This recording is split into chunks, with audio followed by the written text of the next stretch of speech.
Hi everyone, my name is Tim Watson. I was in the band Taxi Ride. We had a bunch of hits in the early 2000s, and since then I've been doing a lot of live work, a lot of production work and songwriting.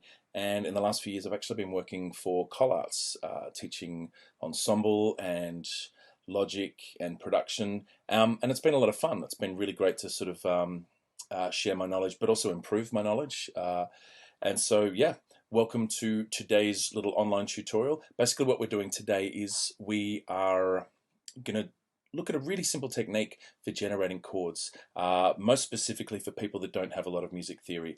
So if you're a DJ that has production skills but have trouble generating chords, or if you're a singer that doesn't really play instruments but want to be able to songwrite and put backing behind you, this is a really, really simple way to generate chords for the songwriting process and the production process. So first thing I'll do is I'll get rid of my head down here so that I don't distract myself. I'm going to open Logic Pro, and first thing I'm going to do is just go for a really blank template. Software instrument, I'm going to pick, just a vintage electric piano. It's just a really basic keyboard. And I'm just going to lose this because I don't need it. So first thing I'm going to do is get the pencil tool, and I'm going to click on here. So that's now created a little MIDI zone. I'm going to stretch that out till it hits 9, which means that it's 8 bars in total. So 1, 2, 3, 4, 5, 6, 7, 8. And that's what we need to play with. So the first thing I'll do is you can do this two ways. You can click on Open Piano Roll, which is what it's called. See, there's that little symbol. That's the command symbol. People also refer to it as Apple. So it's Command 4 or it's Apple 4. So if I hit Command or Apple 4, while this is selected, mind you, then that's going to open up and that's our workspace in the MIDI zone. Now we're going to use a tool. If I just use a pencil tool, it's just going to do little dots like that. But what I actually want to do is use a brush tool down the very bottom. Now what that means is that I can really simply change the length of the note. So there's eighth note, quarter note, half note, and a whole note, or a 1-to-1 note, which means it's an entire bar. And that's what I want today. So I'm going to start here on C. We're going to go in the key of C because it always has C labeled. So effectively what I'm going to do is I'm going to pick a spot here, and then I'm going to click, and there we go. There's our first note, C. Now before we go any further, you'll notice there's a thing called scale quantize. Now what quantizing does in a time sense is it will knock, say for example you've programmed some drums and there's hits that are out of time. If you quantize them, it'll drag them into whatever time you specify, 8th notes, 16th notes, basically locks them into a grid. So effectively a scale quantize does the same thing. So if I click on here, you'll see the very first option we have is C. So I'm going to now quantize what I'm putting in to the key of C major. So if I click the second note, nothing happens because that's a C sharp, which is not in the key of C major. So if I continue clicking on, it's going to let me put certain notes in and not let others go. So I'm going to keep going until I've reached 2 octaves. Now that basically means 16 notes. Octave from the Latin for 8. There we go. So I've gone from C3 to C5. And that's all the notes I'm going to need. So I'm going to get rid of the brush tool. And then what I'm going to do is I'm going to basically go 1, 3, 5 for every chord, which is a standard triad. So 1, skip 2, pick 3, skip 4, go 5. But what I'll do is I'll hit the shift button, so it's going to be super simple. 1, 3, 5. And then I'm going to use the option button and drag it. So when I hit the option button, it means it makes a copy. And there I am. There's my first chord. Just a C chord. Then I'm going to hit the second note, skip 1, skip 1. And so that's a 1, 3, 5. There's my second chord. I'll carefully drag them across. Then my third note, 1, 3, 5. Just remember you do the first, skip the second, do the third, skip the fourth, do the 5. Hitting the option button, and you'll see that little green plus appears. And there it is. Then we're up to 4. So I'll hit the shift button and drag that across. If you ever make a mistake like that and you wonder what you've done, just hit Apple Z or Command Z and just undo it, and you'll be back to the start. And so what are we up to? That's 1, 2, 3, 4. So we want to count up 1, 2, 3, 4, 5. Okay, and that now becomes 1, 3, 5, which we drag across. So we're 1, 2, 3, 4, 5. We want to do 7 in total. So the next note up is this one. So I'm hitting 1, 3, 5, dragging it across carefully. And the next one is the last one. And so I've gone 1, 3, 5 again. And so that's why I picked 8 bars. The first bar is all the notes. And then we've got 1, 2, 3, 4, 5, 6, and 7. Now 8 is back to the first chord again. So 1 and 8 are the same. Everything evolves in around 8, which is why we call it octaves. So I'm just going to play that from the start so you can hear. There's the mess. Chord 1, 2, 3, 4, 5, 6, 7, and then of course it'll go back to 1. So what I'm going to do now, each of those chords lasts for 1 bar. So what I'm going to do is click on the scissors tool. Now the scissors tool loves operating to a grid, so I can click anywhere, but then I drag it, and you'll notice when I drag it to the start of the note, it'll give me a tone to tell you that's where I am. So that's beautiful. Fantastic.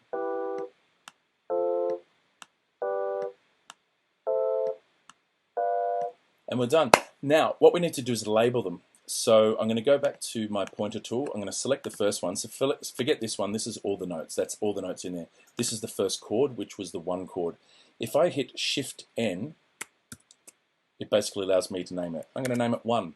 I'm going to go again, Shift-N, 2, Shift-N, 3, Shift-N, 4, Shift-N, 5, 6, and 7. And as I said, 8 will be the 1 chord again. So now effectively we have all our chords, each 1 bar of each. So I'm going to create an identical track by hitting this one. Basically this is a new track that I have to select what it is. This will give me exactly the same instrument, which is an electric piano. Now I'm just going to show you this chord map. So effectively every single key down the left hand side here, and basically you can take a screenshot of this if you like. I'll just hold still for a while, but every single key here, C, D, flats, D, and so forth, has their own series of chords that work in that key. You'll notice that the 1, the 4, and the 5 use capital letters, and the 2, 3, 6, and 7 use lowercase letters. Now the 2, 3, and the 6 are minor chords, so down the bottom I've written it, major, minor, minor, major, major, minor, and then the 7th, which is a diminished chord.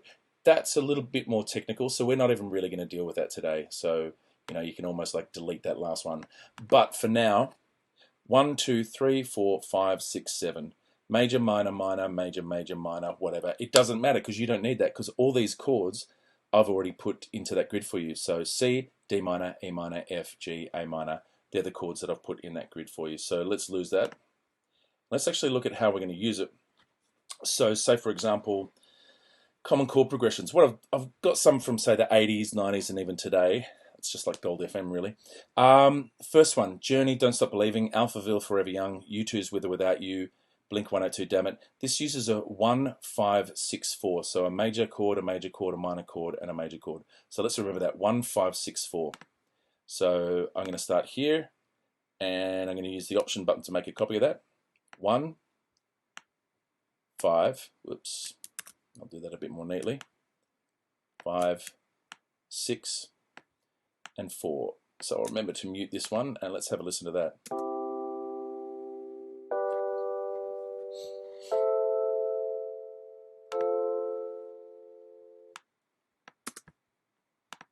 If I cycle that back around, excuse me. Forever young, I want to be forever young, with or without you, with or without you. I'm a little husky today. Anyway, that's basically going to be the same for all those progressions. And it's a very, very, very common one. The Axis of Awesome did that video with about 20 of them or so forth. And everyone's going, it's so clever. I'm going, no, it's a basic music theory. But anyway, that's a really handy one if you want to get that progression. Another really common one is a 6-4-1-5. So 6-4-1-5. Oh, look, we've already got the notes here. Let's go 6. Oh my God, he's making mess. 6-4-1-5. I'm just going to shuffle those around rather than copy them. So exactly the same chords. 6-4-1-5. Do you want to hear me sing "Apologize" by Timbaland? Sure you do. 6-4-1-5. No, you don't want to hear it. Too late to apologize. It's too late. Oh, he's up there. And what else is on there? Can't read my. No, he can't read my poker face. She got to love nobody. How long will I slide? And even Kids by Management.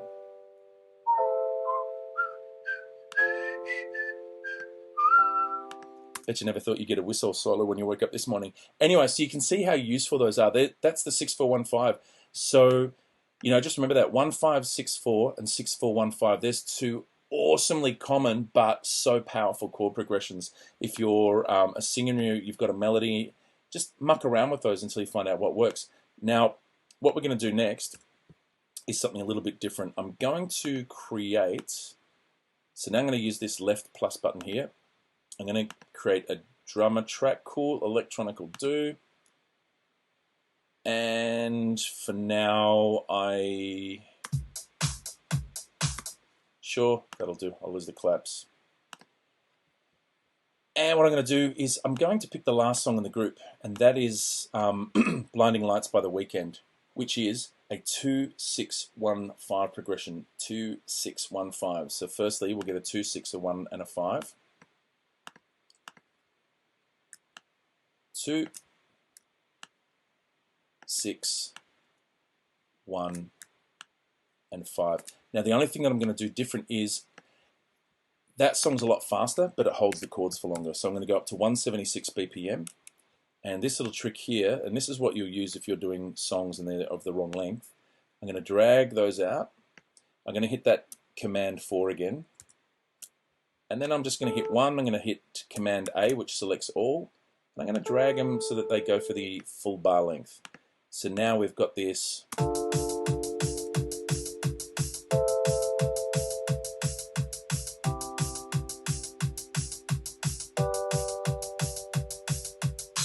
Cool.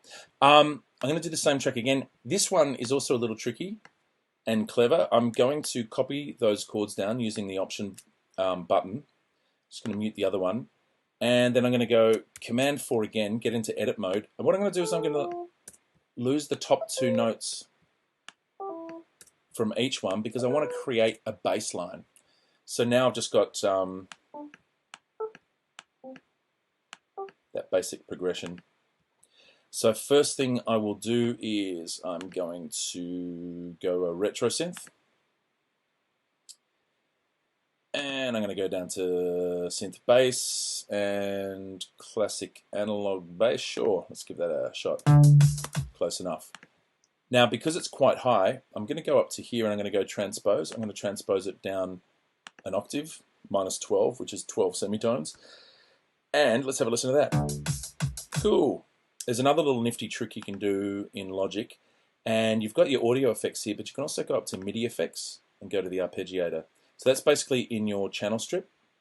MIDI effects, arpeggiator. Cool, we're at 1/16. What we need to do is get it down to 1/8 or 1/8 notes.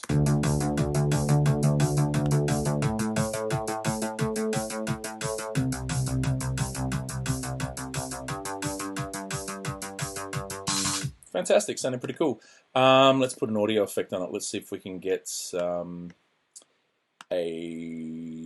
sure, let's put a flanger on there.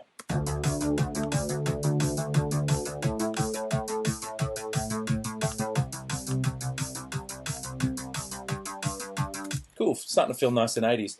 Now we're going to go back to our chords and see how they sound. They're going to sound a little bit, yeah, not so good. So what I will do is, let me think. I'll try retro synth again. I'll see if they have any cool pads in there. So synth pads. Chill out pad sounds nice. Let's see if that's any good.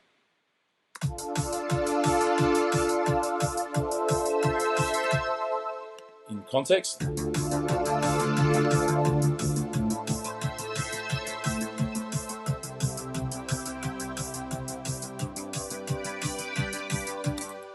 Cool. I can't even remember what the original sounds like now, but we've got a vibe happening. We've got some sort of sound.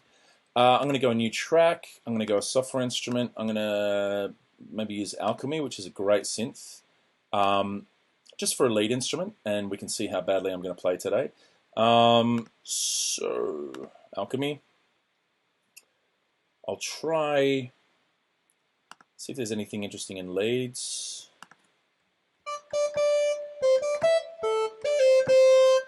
That might work.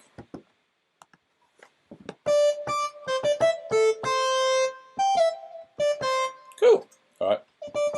Here we go. Fingers crossed I don't mess this up. Having said that, I messed it up. Here we go.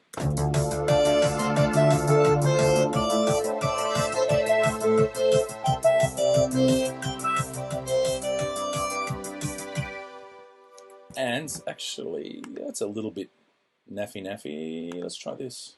Ah, cool. Yeah, bad 80s sound. Here we go.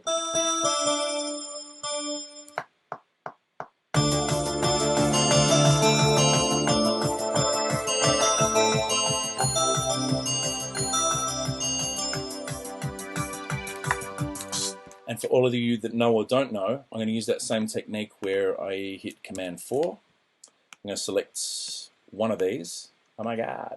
I'm going to hit Command A, which selects all of them, and I'm going to put my quantizing to 16th notes, and I'm going to hit quantize, and it moves them all in time. So I'll undo that, so you can see that, watch this one in particular, when I hit quantize, just moves closer into the grid. And now we should have something that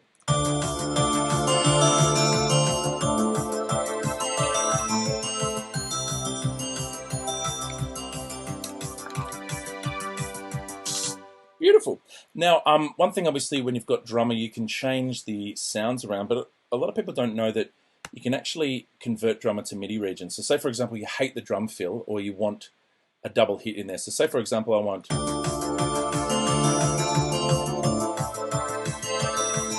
that, I want a double hit there, okay? So I'm going to convert to MIDI region, which means it's literally just totally editable. And I'm going to see if that's going to work. I'm just going to drag another hit there. There, cool. And maybe I'll hit a cymbal there as well or something if there's something half decent.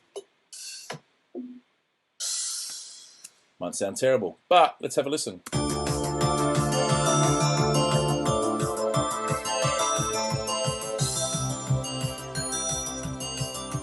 Cool. So effectively what we've got is we've got Blinding Lights, our version of it. Now, once you've got that MIDI up and going, you can just sit there and muck around for days with all the different sounds.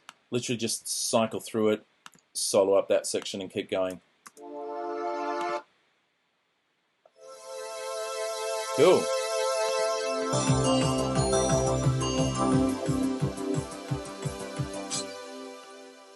Wow, that really wants to go on, doesn't it? I'm going to do the same thing with the bass. I'll open up the retro synth and see what other basses they have. Cool.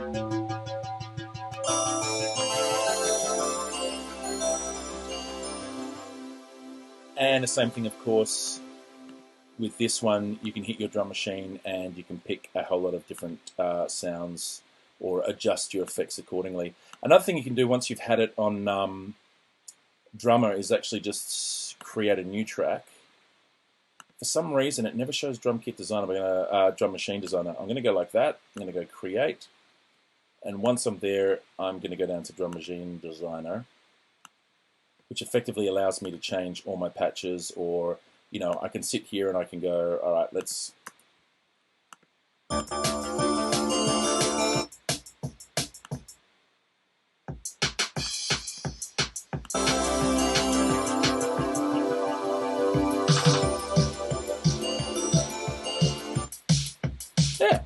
So effectively, you've got so much control. But the main thing that you didn't have at the start was you didn't have these chords. So just remember, go back and have a look at that method for getting your chords. Now, the one thing you can do is, say for example, I'll go a totally brand new track, and I'm going to mute everything else, and just have this one going, and I'm going to go through the same process again.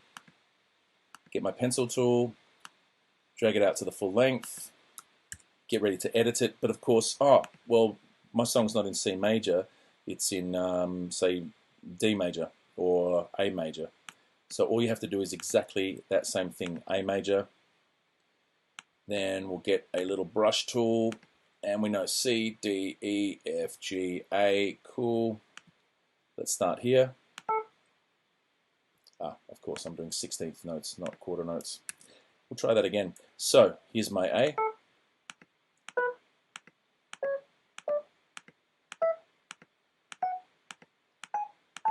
One octave.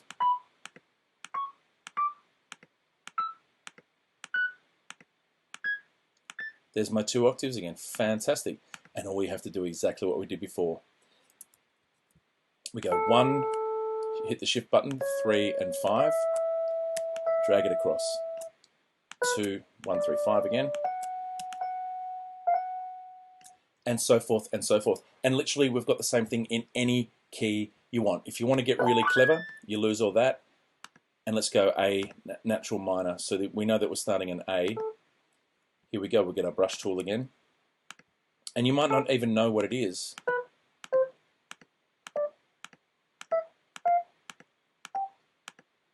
Fantastic. So how do you know what notes are in A minor? Easy. 1, 3, 5. Bang, you're away. 2, 3, 5. 3. And of course 4. And that's the beautiful thing about that scale quantized. So if you have a listen to those chords,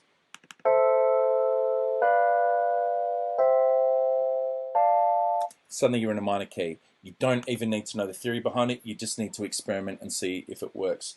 So pretty much that's it. So all you got to remember is, if you look back to it, the most important things are your pencil tool to get it happening in the first place.